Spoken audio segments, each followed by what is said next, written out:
that's not the uncomfortable part. I am going to make you uncomfortable this morning, and I want you to pause, and I want you to think about what I'm teaching this morning and how it impacts you and how maybe you can act. Because once again, there's going to be some pressure here. It was a couple of weeks ago, my wife, Suzanne, and my daughter, Reagan, my youngest daughter, Reagan, they went to Wawa to pump some gas and get some lunch. Okay, have you ever eaten at Wawa? That is good eating right there, okay? I mean, I'm telling you, you can't go wrong with Wawa. Guys, now you know where your next date night is going to be, right over here at the Wawa gas station. So anyway, they went to Wawa, they're pumping gas, and as they're pumping gas, they see this young lady in the pump next to them. And she's driving an older Ford Escort, kind of beat up. And she's sitting there in the front seat, and she just sat there for the longest time. And she looked like she was in distress. She looked like something was wrong in her life. And then she was searching around for a little bit of money, and she pumped a couple of dollars worth of gas. And then she began to drive away. But both my wife and my daughter, independently, were looking at this young lady, thinking she needs help. And so my daughter jumps out of the car, and she stopped her, and she rolled down her window, and she asked her if she was okay. And she asked her if she needs anything. And my daughter asked her, he said, we're going to go buy a couple of sandwiches. Do you need a sandwich? I mean, do you need anything? And all of a sudden, this young lady just kind of let out. She shared with my daughter how she just found out she was pregnant. Her parents kicked her out of the house, and she's arguing with her boyfriend, and she has no place to go. She was completely and totally lost. She didn't want any money. She didn't need gas. She didn't need food, to which my daughter said, well, how about a hug? And she jumped out of the car, and they just simply embraced in the Wawa parking lot.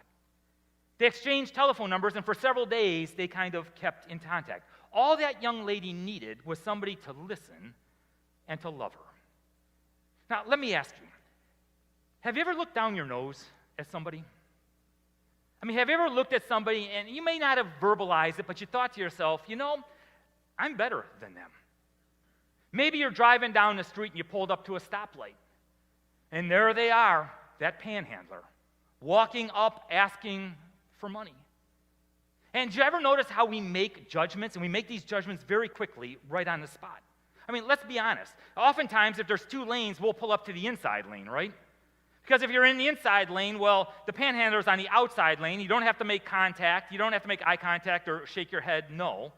And so if you stay on the inside lane, well, then it kind of protects you a little bit. There's a little bit of a buffer there. Or has this ever happened to you? You know, there's a panhandler up there, and you're like way back waiting for a red light.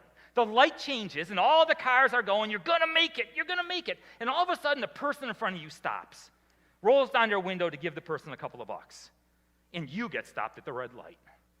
Then all of a sudden, your attitude is brewing as you're sitting there at the red light.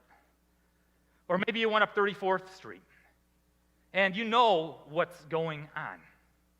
Or maybe you're watching the national news, and you see all of the people crossing the border, and all of a sudden we make these judgments, right? Or maybe you know somebody who struggles with addiction.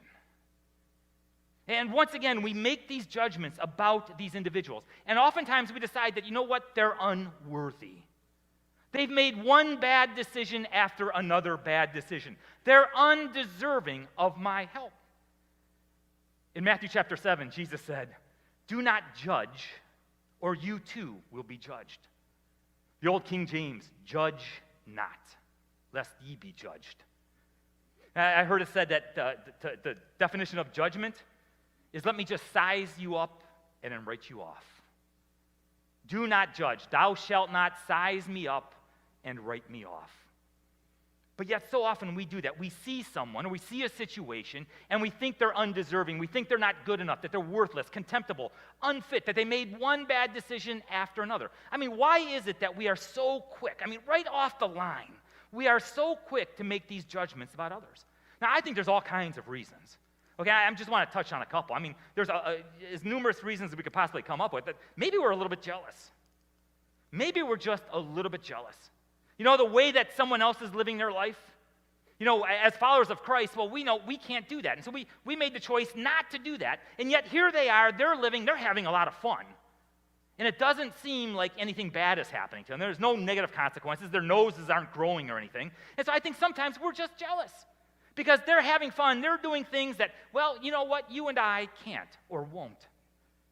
Or maybe it's out of fear or guilt. Maybe we feel guilty and we got these emotional conflicts going. We're trying to justify our own actions or our own attitudes. Maybe it's just a complete and total misunderstanding. You know, your imaginations always go for the worst. Your imaginations always go for the worst. And so when you see somebody and we make those immediate judgments, oftentimes it's our imaginations going for the worst. Or maybe we're just self-righteous. I mean, we've all been there, haven't we? Where we look at somebody else and we say, well, I'm better than them. I'm better than this person. I'm better than that person. I mean, just look at how I live my life. I am better than them. And when you're self-righteous, being self-righteous is both ignorant and arrogant. Because what we do is we elevate our holiness and we push God's holiness down. We elevate ourselves and we keep God on a leash over here. We say, sit, God, because I'm better than this person. I'm better than that person. You sit, God. And it's arrogant because we're elevating ourselves, our holiness, while pushing God's holiness down. And the truth is, very rarely is the self-righteous self-aware.